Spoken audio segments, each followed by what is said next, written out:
Hey guys, Basement Breakdown here. Feel the rumble, floor shake below. MMA heat, the punches flow. Brace yourself for the latest show. Basement Breakdown, let it go.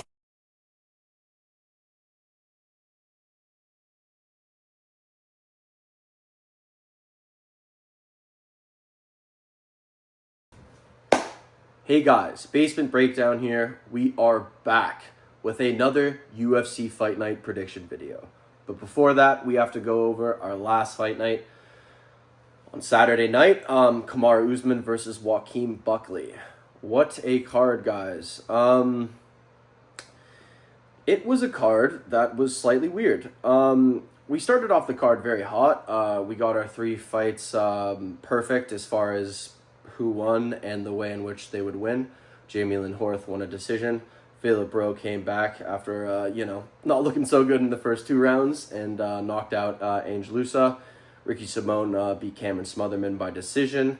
And yeah, that's how we started off the card. And we moved up. Jose Ochoa beat Cody Durden. I think there were some people who thought maybe Cody Durden would beat Jose, but the Peruvian got it done. We move up. Malcolm Wellmaker beat Chris Moutinho on short notice. The guy who's his only two fights in the UFC have come by way of, or did he have three fights? But yeah, he's had two late notice fights with two very talented guys. One being Sugar Sean O'Malley, the latter being Malcolm Wellmaker. Wellmaker was able to get Chris Moutinho out of there in the first round.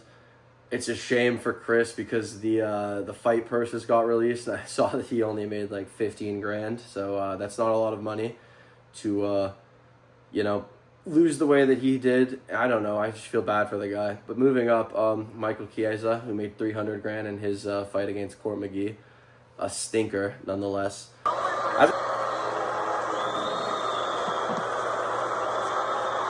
Through 2 rounds, third and final coming up.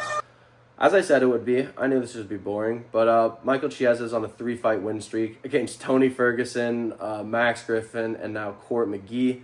Court McGee beat Tim Means his last time out, and yeah, he lost a decision to Michael Chiesa. It was super boring.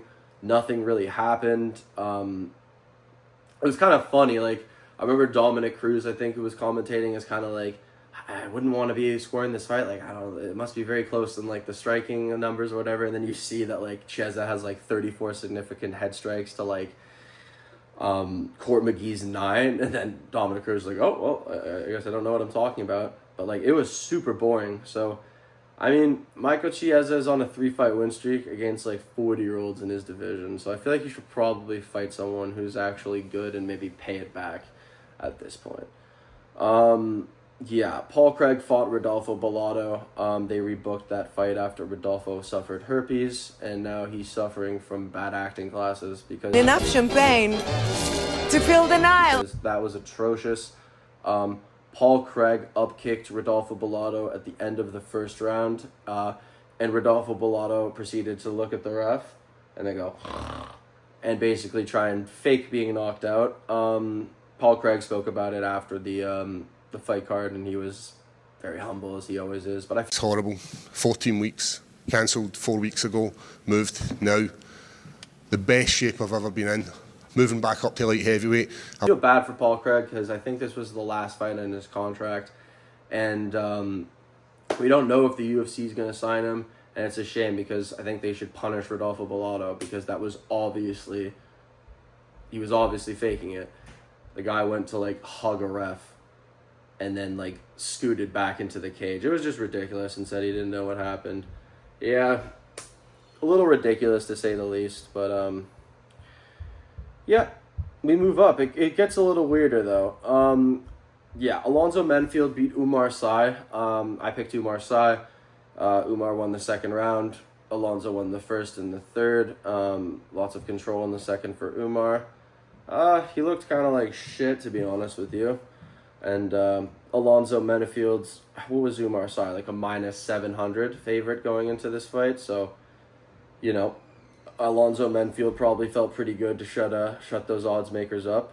But I knew it was going to be a good fight. Mansour Abdulmalik meet Cody Brundage. That was what I was referring to as another weird part of the night where, like, there's a head collision and then, like, they go to a judge's scorecard in which they score the third round that ended, like, 36 seconds into the third round. Very strange. I mean, Cody Brundage always seems to be part of some, I don't know, some Abdul Razak Hassan, I think, had the shots to the back of the head. He's always, a lot of stuff happens with Cody Brundage, but he definitely showed his mettle in that fight. He definitely hung in the pocket and swung with Mansour Abdulmalik for a while, which I was very impressed with. It was a good fight until the head collision, and then I guess, yeah, weird that it was a decision. I don't know. We move up. Cody Garbrandt fought Raoni Barcelos. I'm not betting on Cody Garbrandt again.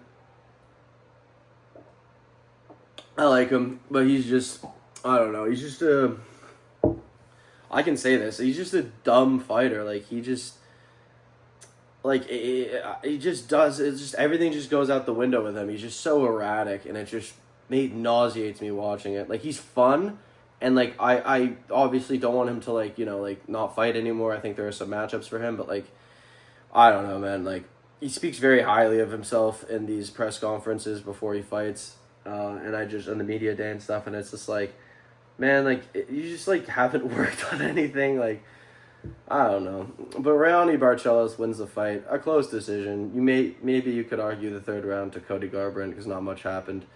And, like, at the end of the round, Cody, instead of, like, being like maybe try and punch him, I don't know.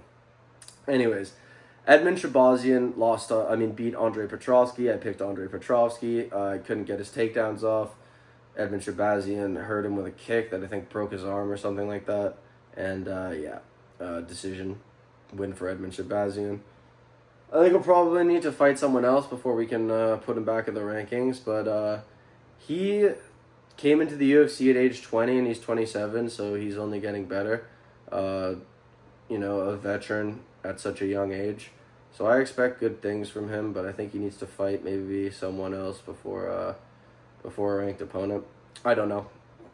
You guys can let me know. Rose beat Miranda Maverick by unanimous decision.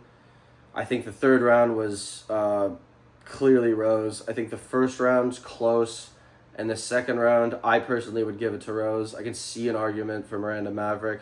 I think that Miranda definitely had she was closer to submitting Rose than Rose was to submitting Miranda.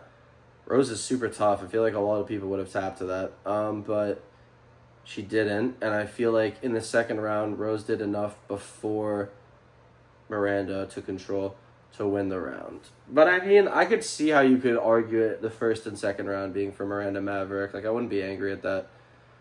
I just also picked Rose. And then we go to the main event, Joaquin Buckley versus Kamaru Usman. The Nigerian Nightmare. He gets it done, guys, after his last win coming by way of decision against Colby Covington, their second fight, sometime 2021, 2022. Yeah, so maybe 3 years or something like that, 4 years. He hasn't had a win in a while. So this is huge for the Nigerian Nightmare. Honestly, like, I watch, like, him and Henry Cejudo sometimes, and, like, I don't know, like, I just didn't see, like, Kamaru, like, talking a whole bunch. Like, the way his sort of demeanor, I guess, going into, like, fight week, I was really confident in my Joaquin Buckley pick. But it's interesting because when this fight was first announced, and you can see it on my YouTube channel, from one of my old videos, I leaned towards Kamaru Usman, like, immediately. And then, like, I remember, like, looking at all the YouTubers who were, like, leaning towards Joaquin Buckley, and I don't want to say I got convinced because, like, I waited a long time to make the prediction myself, and I sort of convinced myself as well. But, yeah, I had original thoughts of Kamaru Usman winning this fight, but I picked Joaquin Buckley, and he didn't win. He showed up in the fifth round. If he used some of that takedown defense he found in the fifth round earlier on in the fight, we might be having a different conversation here, but no. Kamaru Usman gets it done against a surging up-and-comer in Joaquin Buckley. He was on a 6-fight win streak. This looks very good for Kamaru Usman. I think he probably wants to wait around until JDM and Islam Makhachev fight and then challenge whoever wins that for the belt. As far as Joaquin Buckley, you got to go back to the drawing board and, work on some things. But I think Joaquin Buckley can be happy and both sad with his performance. Sad because I didn't win my parlay. I won one of them, but not the big one with Joaquin Buckley on it. So but he can be happy because, I mean, like, I feel like he looked very good on the feet. He outstriked Kamaru Usman in significant strikes. Didn't really seem like Kamaru wanted much to do with Joaquin Buckley on the feet. Joaquin had some moments. Yeah, I think he can be happy, and I think he can take this and learn from it and get a lot better. And I'm sure that's what he'll do. So that's it for the Kamaru Usman versus Joaquin Buckley fight. And we move on to our predictions for UFC Baku Jamahal Hill versus Khalil Rountree Jr. But we are going to have to start down the card before we go there. So we start with Hamdi Abdel Wahab versus Muhammad Usman. Muhammad Usman being Kamaru's brother. He's coming off of 2 losses to Thomas Peterson and Mick Parkin. Before that, he won some fights against Jake Collier and Junior Taffa. I think Junior Taffa is going to be on a main card for something soon. I think I saw that, and I was like, how the frick does this guy just keep getting on main cards? He sucks. Anyways, yeah. Hamdi Abdel Wahab fought Jamal Puz and Dontel Mays. That fight got overturned, but he knocked him down, I remember. And that Jamal Puz fight was kind of close, to be honest. A split decision win for Hamdi. I worry a little bit for the reach. For Muhammad has the reach advantage against Hamdi, and it's a significant reach advantage, barring they're the same height, which is a little weird. So maybe Muhammad Usman can keep his distance and outpoint Hamdi. I do think this will be a decision, but I think that I'm going to go with Hamdi Abdel Wahab. I think that he will. What also makes me a little bit more comfortable is, like, he's 6-0. I think if it's a close fight, they're more likely to give it to the guy who's undefeated to, like, I don't know, just keep him as a prospect. He is 32, but just, I don't know. I think he's likely to win a close decision against Muhammad Usman, which a lot of these heavyweight fights sort of turn into a lot of the time. I think he'll be able to get some takedowns off and win a boring decision against Muhammad Usman. So we'll go with a Hamdi Abdel Wahab decision win for our first fight of the night. We move up. Tagir Ulanbekov fights Azat Maksum. I don't know if this is actually late notice. Maybe? Anyways, Tagir's coming off of a win against Clayton Carpenter by way of decision. This was during UFC 311. And he was supposed to fight Kyoji Hiraguchi, which I was pretty excited for that fight. Now he's fighting Azat Maksum, who's a Kazakh fighter. Not really friendly fire, but he's 15-1, which is a good record. He fought against Charles Johnson, where he lost a unanimous decision. Okay, I know what's going to happen here. It's going to be a Tagir Ulanbekov decision win against Azat. And yeah, it's late notice. I'm sure that's how it's going to go down. So we're going to go with that. And then we move up the card. All right. Irina Alekseeva versus Claudia Segula. I think these girls have both lost to the woman who fights in front of them, being Melissa Dixon. Yeah, Irina lost a decision to her, and Claudia, did she get knocked out by her? Yep, she got knocked out by Melissa Dixon. All right. Claudia's a little younger. She's got a bit of the reach advantage. I am purely going off of the fact that, like, I can't, like, I don't know. For a lot of the guy fights, maybe, like, I feel like age and reach has a lot to do with it sometimes. But some of these chick fights, man, like, I'll just, like, some of this stuff just goes out the window. So I think that Irina looked better in her fight against Melissa Dixon than Claudia did. And because of that, I'm going to take Irina Alekseeva to win a unanimous decision over Claudia. She also looks more mean. Russian Sambo fighter. Yeah, okay. We'll go with Irina. I'm sure also she won't be favored in this fight, so Maybe I'll make that part of my parlay. No, I will make that part of my parlay. All right. We move up. Is it another chick fight? Yeah. All right. So, yeah. Melissa Dixon goes up against Daria Zelensko Yakova. That's a mouthful. They're both, Daria's got a little bit of the height advantage. They're the same reach. Daria's coming off of a submission loss to Alan Perez back in September. And then she beat Mostarat Rendon. Yeah, I'm going to go with Melissa Dixon. Yeah, we're going to go with Melissa No Mess Dixon. And I think she's going to leave Daria in a... It's going to be a mess because she's going to leave her in a pool of her own blood, guys. Yeah. Melissa Dixon by unanimous decision. Let's get it. Move up the card. Ismail Nordi versus Park Jun Yong.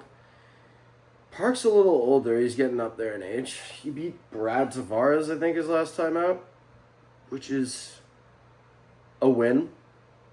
To be fair, he was on a bit of a streak against, a lot of these guys. Eric Anders, Joseph Holmes, Denise Tulin. He lost to Andre Muniz in a split decision where he got taken down 11 times, and he goes up against Ismail.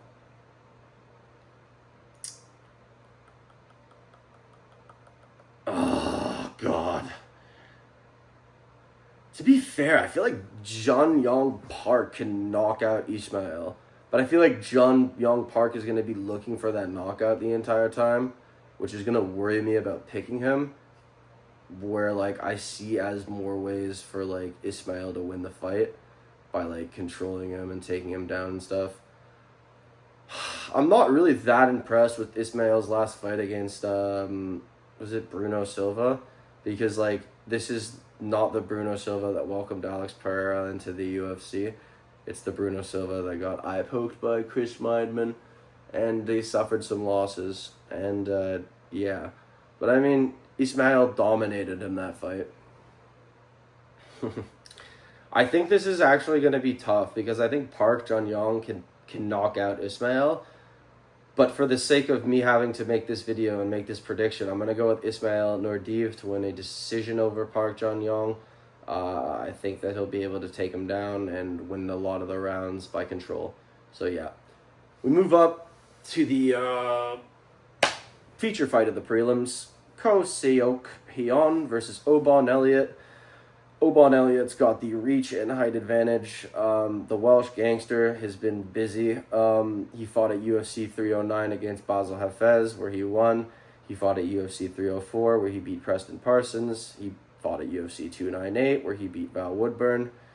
And he was supposed to fight Ramiz Brimage on the Aaron Blanchfield Macy Barber card that became the Ludovic Klein versus Mateusz Gamrot card, because Macy Barber had a seizure and couldn't fight Aaron Blanchfield last minute. So, yeah. Obon couldn't fight Ramiz Brimage that card. I'm not sure why. I forget. Goldfish memory. But, yeah, he goes up against Ko Seok Hyun, whose last win came against... I think he was supposed to fight Billy Ray Goff, and that fight got canceled.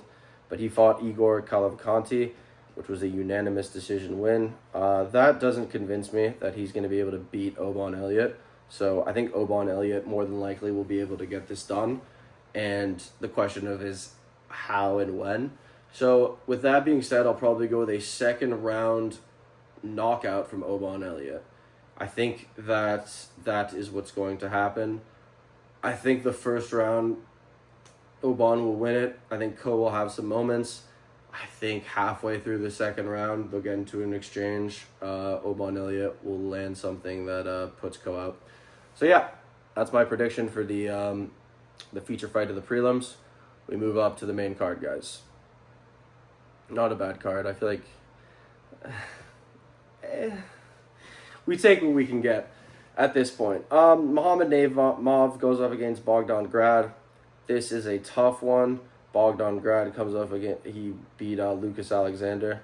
The Unleashed is his nickname. Reminds me of the Force Unleashed. Muhammad Naimov beat Kano Fleas last time out. He's beat Nathaniel Wood.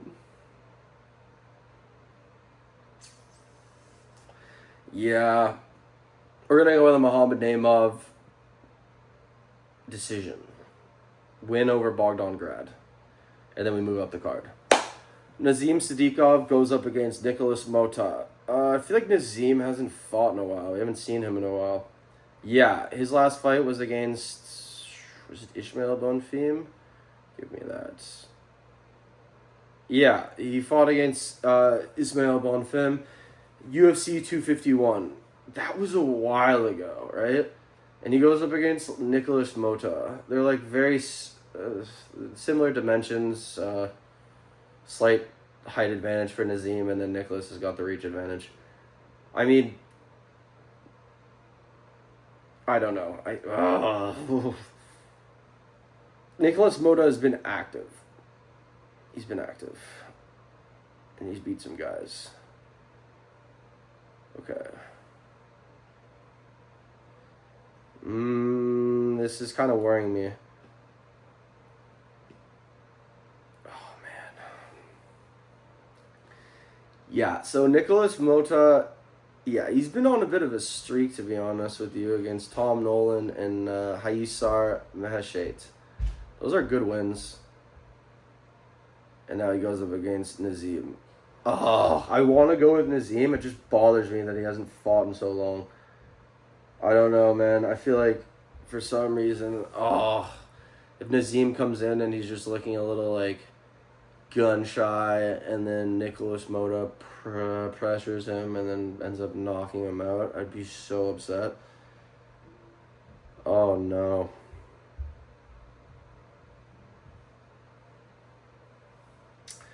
I'm going to go against my better judgment right now, and I'm going to go with Nazim Sadikov. Maybe I'll change that pick before the... I always post my, like... I always, I solidify my picks with a video before, like a short with all the fights with a check mark on who I think will win. So if that changes, I'll let you know. But we'll go with Nazim Sadikov via decision over Nicholas Mota. Lots of control. Yeah. That's what we'll go with. We move up. Maitek Orablai goes up against Tafik Musabayev, he's a locked character because we can't see his dimensions or any pictures of him. So Maitek Orablai will probably win this fight. I assume that he'll knock out the dude. Oh, he's 35 years old. All right, short notice. Maitek Orablai will take him by knockout in the first round. Good stuff. Curtis Blades goes up against Rizvan Kuniev. So yeah, that fight's been canceled a bunch of times. Rizvan and Curtis were supposed to fight on the Henry Cejudo versus Song Yadong card in Seattle. That didn't happen. Then they were supposed to fight at UFC 313. That didn't happen. And the UFC really wants this fight to happen. I don't like Rizvan. He's a guy from another federation. I think he fought like Renan Ferreira, who's the guy that Francis Ngannou knocked out in the PFL, and now he's over here. I mean, his background. I mean, the guy's obviously got a background in wrestling, and his ground game, I'm sure, isn't bad. But he's popped for a shit ton of steroids. I remember looking at this guy, and he's a lot of the substances that he's been popped with, pretty crazy considering his physique. But, yeah, the UFC really wants this fight to happen. I'm not going to go against Curtis Blades for this one. It worries me every time they cancel it and then rebook it, just because I don't know. Momentum, I don't know. But I'll go with Curtis Blades to beat Rizvan. I kind of want Curtis Blades to beat Rizvan similarly to the way that he beat Jalton Almeida. I want, like, Rizvan to try and take down Curtis Blades, and then he just lands, like, a fucking uppercut or something and just sleeps him. But, yeah. Lightweight co-main event, Rafael Fiziev versus Ignacio Bahamundes. Rafael Fiziev is coming off of that banger of a fight against Justin Gaethje on short notice. Their second fight. Very good fight. I think Ariel Helwani on his show... For both fights, the Rafael Fiziev versus Justin Gaethje 1 and 2, he thinks that Rafael won. I mean, anyways, doesn't matter. Yeah. Ignacio Bahamondes submitted Jalen Turner and then retired him. I think Jalen Turner will probably return at some point. I sometimes, check up on his Instagram and I look at the comments, and he still talks about how young he is. He's going to come back at some point. But, yeah, Ignacio Bahamondes, I'm going to lean more towards. I think he's 27 years old, and he is surging right now. Yeah, I liked Manuel Torres, Christos Gallegos. He did lose to Ludovic Klein in a decision, which is, it's just impressive, honestly. He beat Trey Ogden. Yeah, I mean, Rafael Fiziev is a good, dirty boxer.